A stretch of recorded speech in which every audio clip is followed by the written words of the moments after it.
Hello, hello, hello, hello, hello, hello. Good morning, good afternoon, good evening.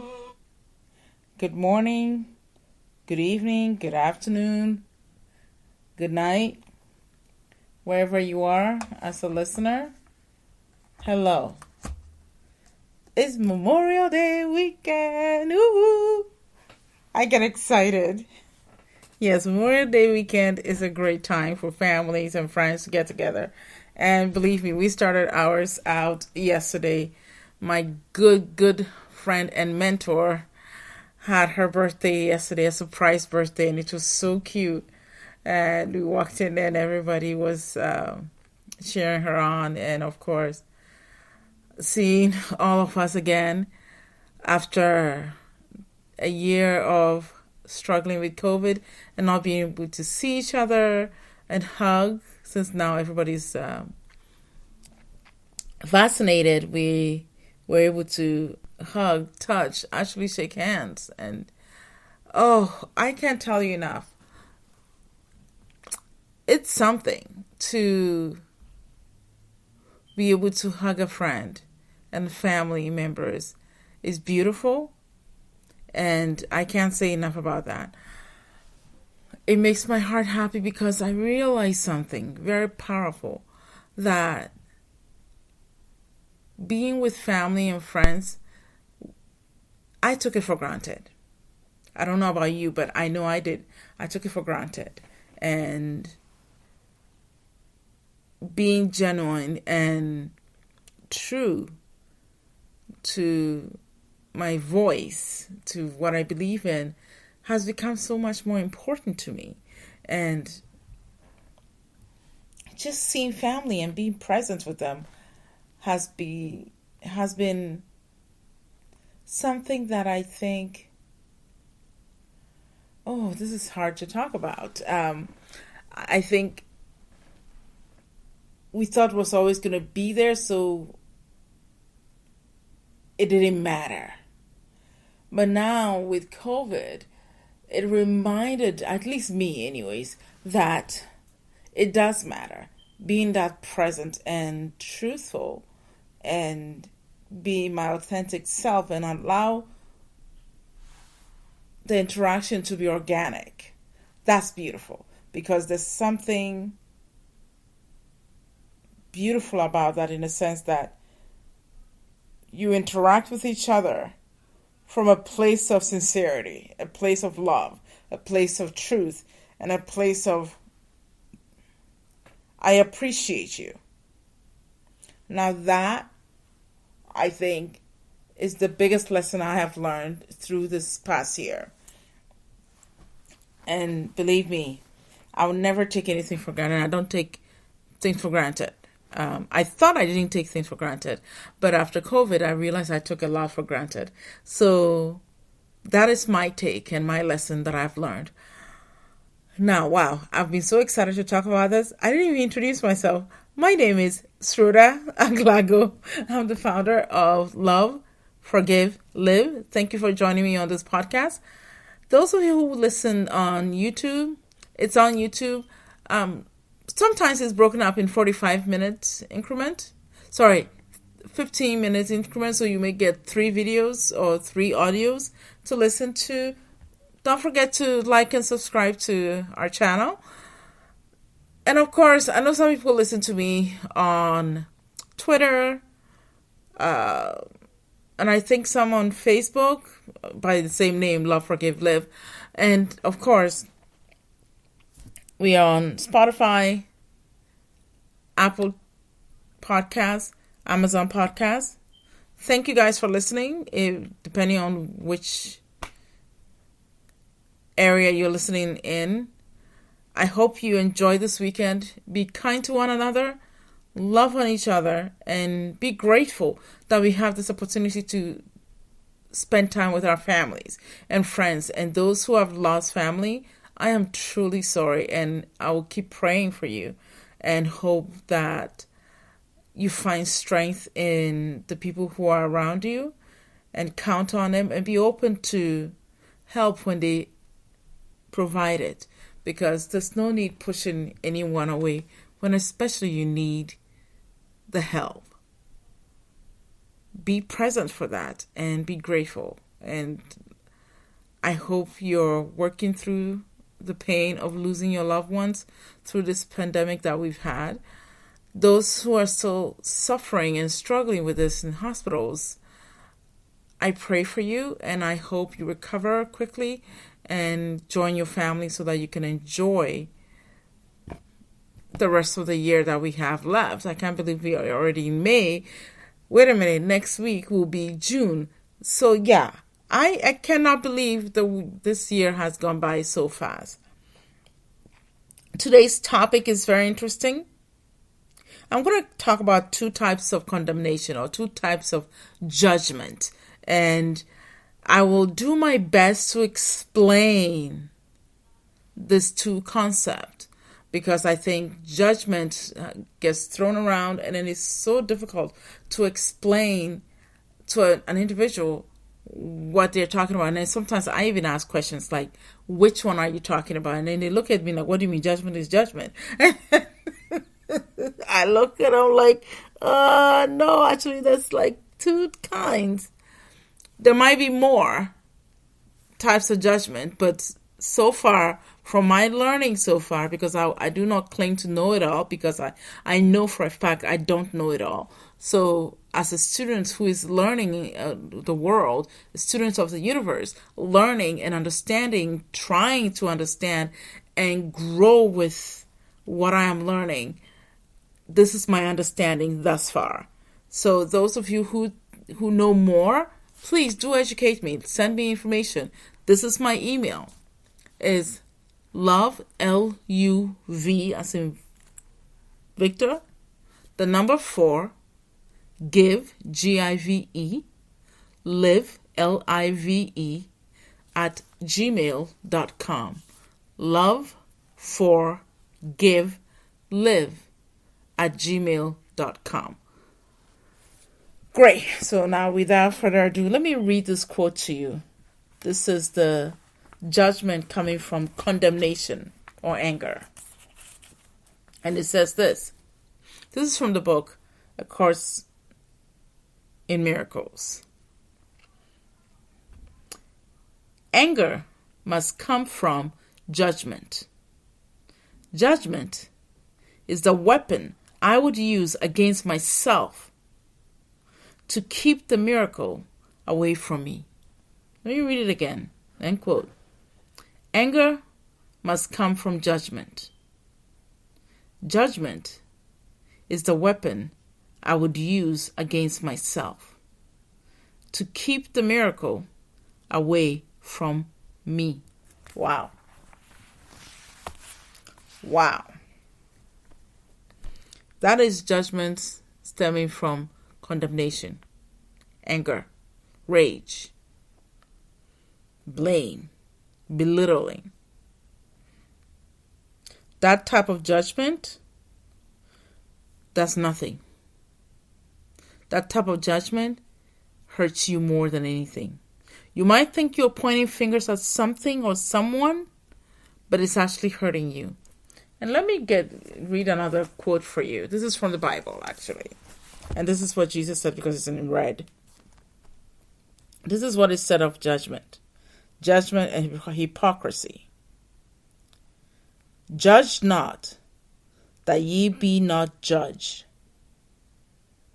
For with what judgment ye judge, ye shall be judged. And with what measure ye meet, it shall be measured to you again. Wow. So the judgment that you put on others is coming back to you. Oh my goodness, my phone is making noise. I need to turn that off. We don't want any interruptions like this. This is the thing. I do have the TikTok account. So what happens is, when there's a notification or an email sent to me, it makes noise. And forgive me, I forgot to mute the phone. So forgive me for that. So that is judgment stemming from condemnation. And judgment coming from condemnation, it hurts you because you begin to have fear of love, fear of God's mercy, fear of the universe open arms of love to you and forgiveness to you. You begin to fear that. You begin to fear the security of what the Creator promised to you, to all of us. But if you begin to think from a place of judgment through condemnation, you are hurting yourself, not the person you're judging. I heard someone mention to me years ago, I can't remember who, but I remember what the person said. The person said, if when you point a finger at someone, be mindful that the four remaining fingers are pointing to you. The four remaining fingers are pointing to you. So who is the one being judged the most? Yourself. As you point to others and then condemn, you're doing so to yourself. So be mindful of this. That is the first type of judgment. And with the first type of judgment, it limits you. It brings you into a place of fear, paranoia, anger, rage, blame, constantly blaming and choosing all the time to seek revenge and to hurt someone in place of what you believe has been done to you. Judgment that stems from condemnation is never anything good. Next time you want to judge, how about you try a little something? Make a choice if you want to. It's all you. You decide. My place is to provide the information. You choose. Judgment stemming from condemnation, ask yourself, what is that giving you? And then understand this. This is the question I always ask. We engage in certain behaviors, habits, activities, and belief systems based on the fact that we get something out of it. We're getting some sort of a payoff. So ask yourself, what is the payoff I'm getting out of it? What is the payoff I am getting out of this? When you have that question answered, I think you begin to understand where you're coming from. Because judgment from condemnation would like to corner you and tell you everything is impossible. Okay? Now, other question is this. What would you do with the answers to the first question? What is the payoff for the behavior or the belief system, the practice, the habit, or judgment stemming from condemnation? What is your payoff? Now, with the answer to that, what will you do with it? What will you do with it? Is it going to help you, or is it going to make you maintain that behavior of condemnation and hurting yourself in the process?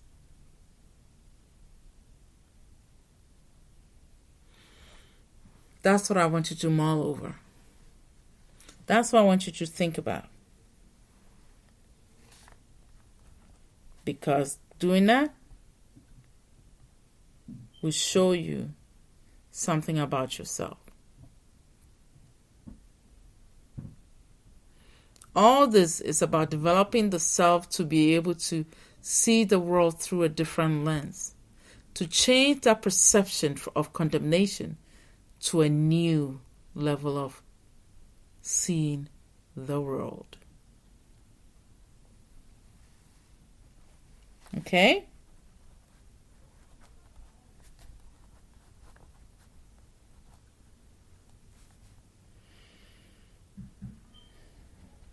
Now, I'm going to talk about the second one.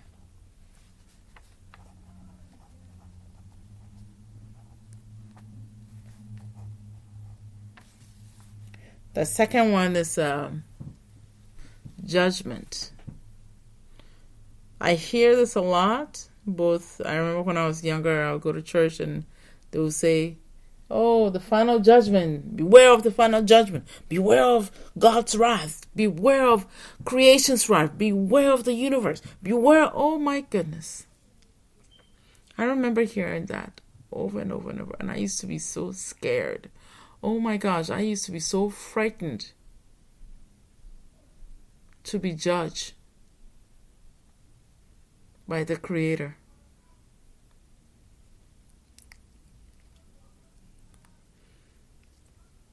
And now that I've come to this stage in my life, and with what I've learned thus far, I'm not saying I know it all, because I know for a fact I don't know it all. I'm a student just like everybody else, and we're all learning at a different rate, but we're all learning. But so far, this is what I have understood so far.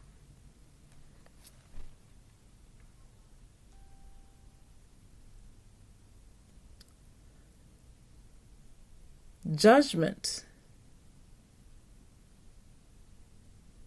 from the Creator. And let me read this quote to you. It's a gift of the correction He bestowed on all of us, and our errors, the errors that we made, by freeing us from them and all effects they ever seemed to have.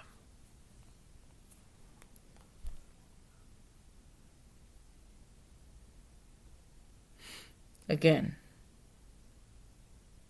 the universe judgment, creation's judgment, or God's judgment is the gift of the correction He bestowed on all of us, our errors, freeing us from them and all effects they ever seemed to have.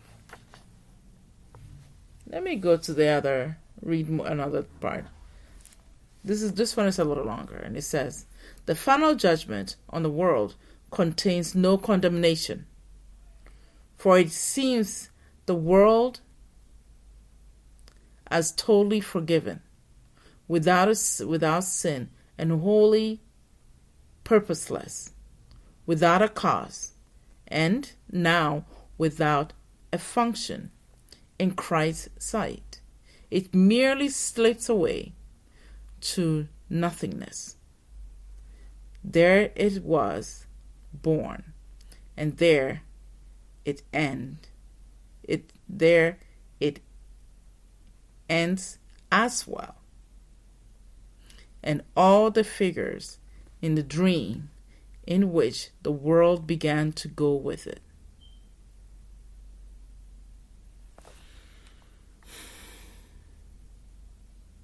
Wow. Imagine that.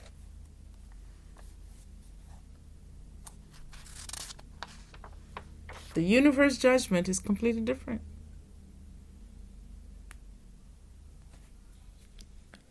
But I remember being so fearful of it.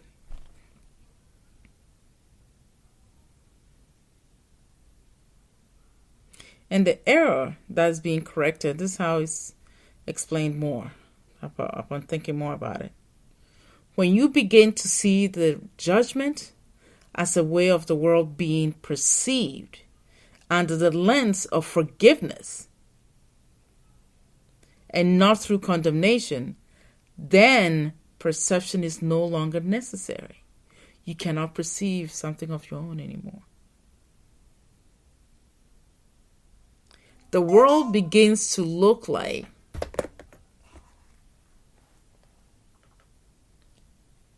the world totally begins to look like an innocent thing after all. It's powerful. It begins to look innocent. After you've learned that this judgment is not condemnation. It's a beautiful thing because the fear you've lived in, this bondage of paranoia and constantly being on edge, not having any peace, not having any understanding for love, and actually being afraid of love. Wow. How could this be? How could that be a way of living? When the universe never wanted you to live that way.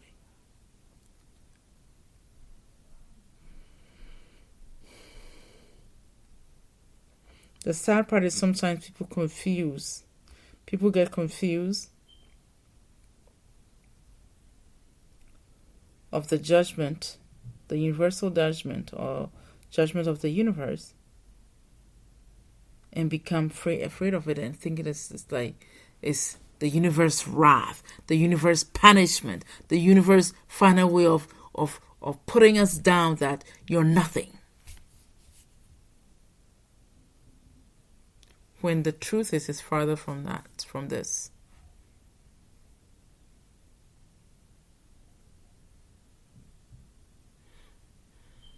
That never was.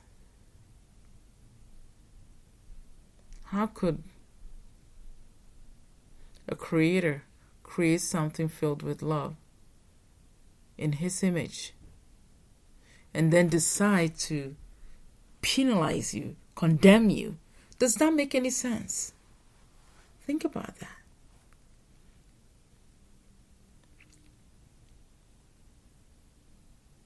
God is love. How could that love turn against you like that? If God is love, how could that love turn on you and condemn you? That is what we are believing. That's what we are holding on to. And that is what we are constantly beating ourselves with.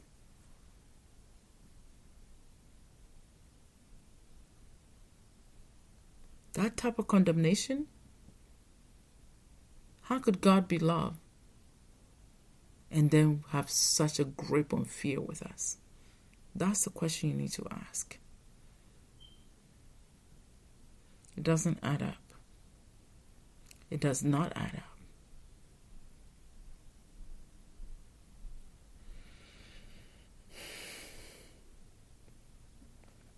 Because the universe saving grace is a type of present that we were all given. It frees us from, and I quote, suffering, a return to peace, security, and happiness, and everlasting joy. That's what grace is. That's what grace gives us. That's what grace represents for us. That's what grace allows us. How could there be anything more beautiful and pure from this?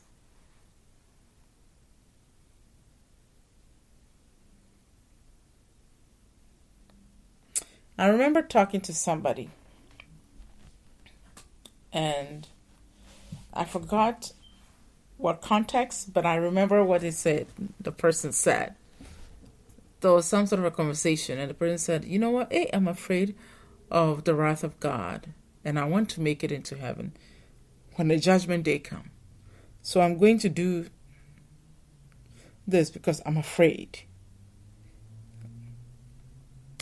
I kid you not, when I heard that, my heart sank a little bit. Because that comment or statement sounded almost contradictory to what was promised.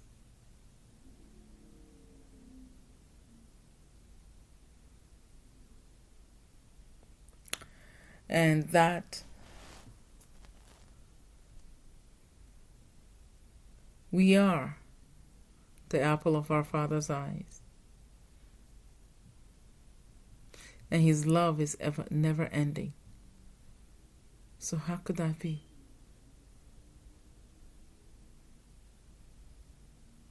How could that be?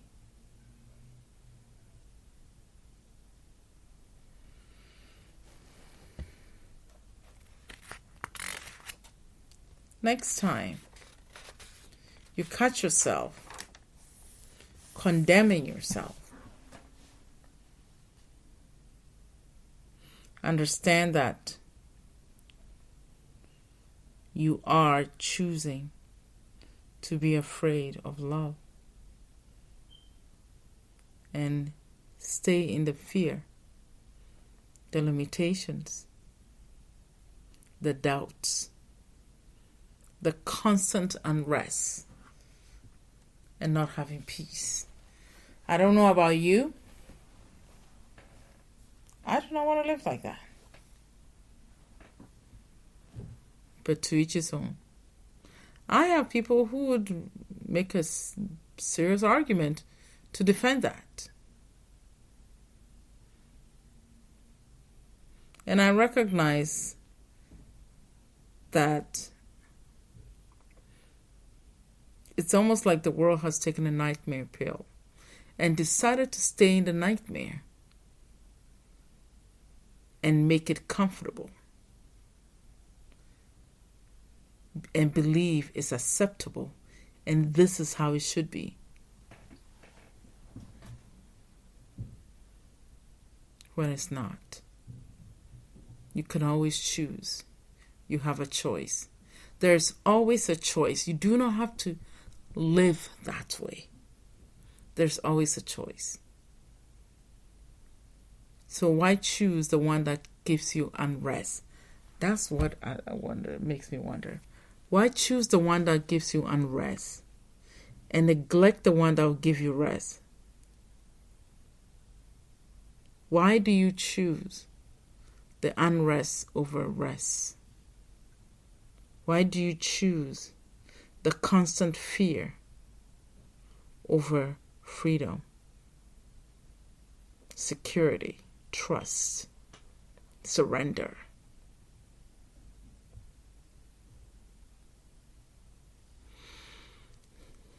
That's what we are holding on to. When we choose the universe way of judgment. But if you decide to hold on to the other that gives you the unrest,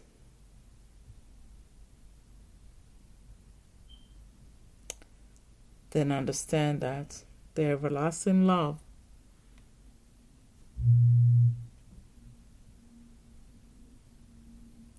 and limitless abilities that you were given as a child of the Creator. You're giving all that up and say, I don't want it.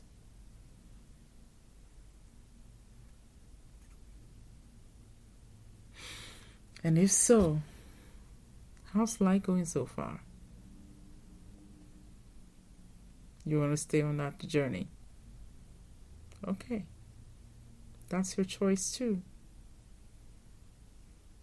But I hope and pray that when you get tired of that, you begin to start on a journey of accepting the perception that corrects the error, the perception that was created through the error will be undone. Then you can see that judgment from condemnation was never yours in the first place. And it doesn't belong with you. And it cannot define you. It cannot be what makes you you.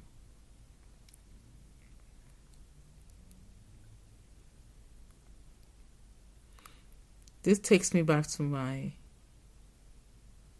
teenage days. I remember talking to one of my uncles, and he asked me, why are you always so wound up and so on edge all the time? You need to relax. Then I opened my mouth. I could not believe I used to even think that way, but I do. I need to admit it and be honest with myself. Remember, honesty is the key. Be honest with myself and to those around me. I actually had the audacity to tell my uncle, well, when I'm worried, when I'm scared, when I'm nervous, and I'm worried about everything, and just, then things will go right.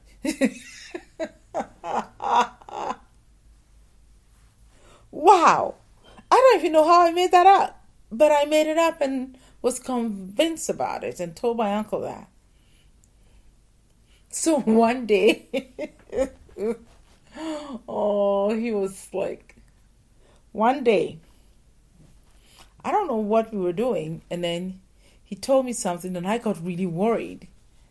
I was so worried, and I kept walking around, and I was like, boy, like I remember I was wringing my hands a lot, and then wiping it up and down, and thinking, oh my goodness, I hope things will work out right. And then my aunt came home, and she's like, what is going on here? Why is she so wound up and so worried? Schroeder, sit down. And I was like, Auntie, I can't. I gotta. And she's like, why not? Why can't you say, oh, I don't know. There's so much going on. I'm just so worried. And she said, what are you worried about? I was like, well, things might go wrong and I don't know what to think about it. So I'm just worried. And she's like, oh gosh, okay, tell me what it is that you're worried about. And I told her, and she's like, oh, you don't have to worry about it. Things will work out. And besides, I have a good feeling it's going to be working out because I've already talked to somebody about it, and they've told me a little bit about that. And then she came back. She said, actually, you had nothing to worry about because it was already taken care of. And didn't you know that? And I was like, no, what? She told me it was already taken care of. So you have nothing to worry about. And I was like, oh, okay. So then she said, where did you get this idea that, things will not work out and that you should be worried? And I go, well, Uncle told me that things are not going to work out, so I should brace myself. I should be. And so she's like, something does not up. So she asked my uncle again. And then he said, well, she said she's happier when she's worried. And after the worrying, things turn around, so she'll be happy. So now she'll be worried. And so she looked at him and she's like, what? This is what you understand, this is what you believe? And I said, well, yeah. And she said, where did you get that from? And I was like, well, that's how things have always been for me. That's just the way it is. She's like, that's just the way it is? Says who? And I said, well, that's how my life has been. And she's like, wow, that's why your life has been? Are you sure you've been paying attention? And I was like, well, yeah, I thought. And she's like, wow, you couldn't be any more wrong than standing here. Then she said, don't think that way. Don't beat yourself up over things and stop having the fear.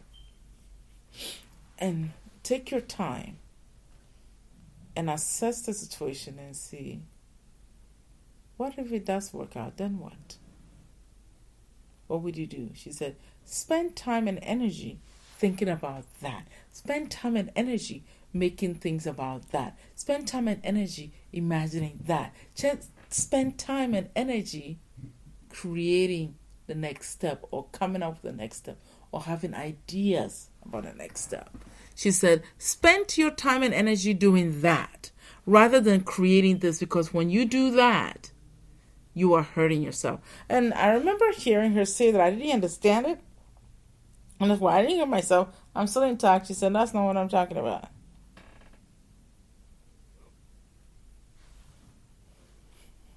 I thought, wait a minute.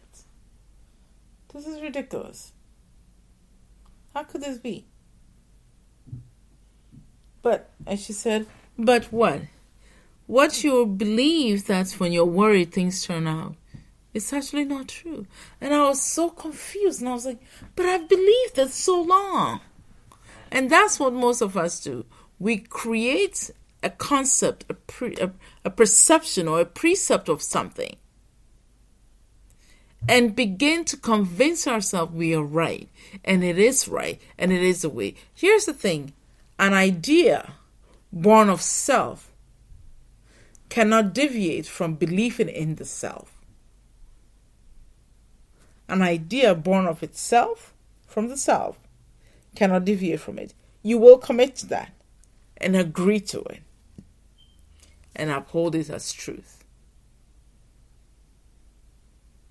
And that goes on both ends.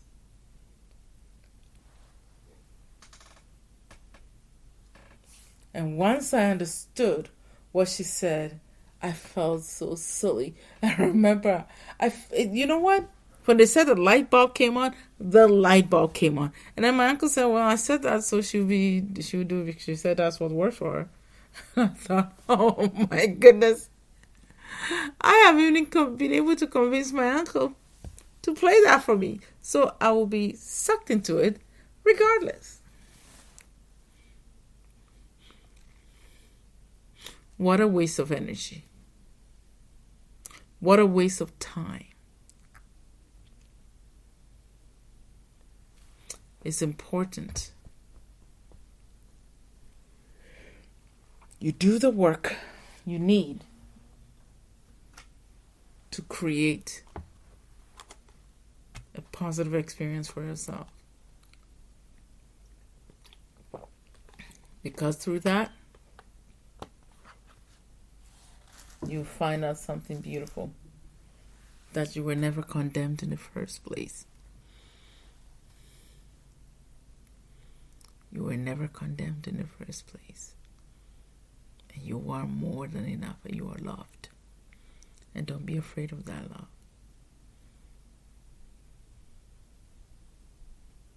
Begin to see the world from a different lens. A lens of forgiveness, love, assurance, confidence in the fact that the universe knows you more than you could ever know yourself. Because through that, you will become the being that you were meant to be in the first place. The being that you were meant to be when you were first created. Before you were even formed in your mother's womb. You had a purpose and an agreement. That being is blameless, faultless, and has no limits. Take your place by trusting in the love and accepting that condemnation does not exist in the universe love or in the law of love. It doesn't. Rather, it desires to give you unending happiness and joy, peace, security, and trust. That is something worth working towards and learning about rather than the other.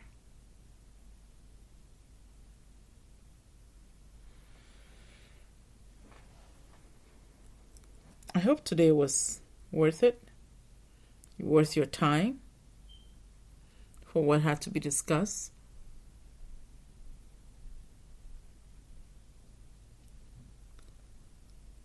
Another thing I would like you to also think about is this. When you start condemning others,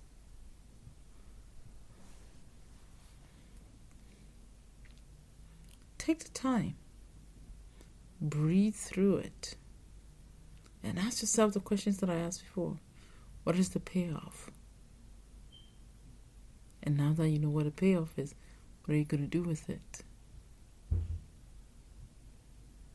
What are you going to do with it so that you can begin to cultivate something positive?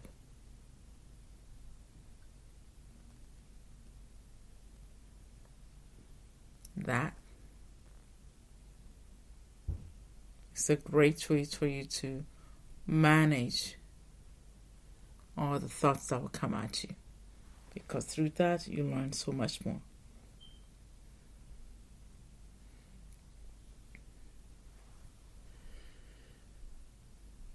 One thing I would like to impart before I sign off is this: don't be so hard on yourself. Don't be so hard on yourself that it becomes difficult to even look in the mirror.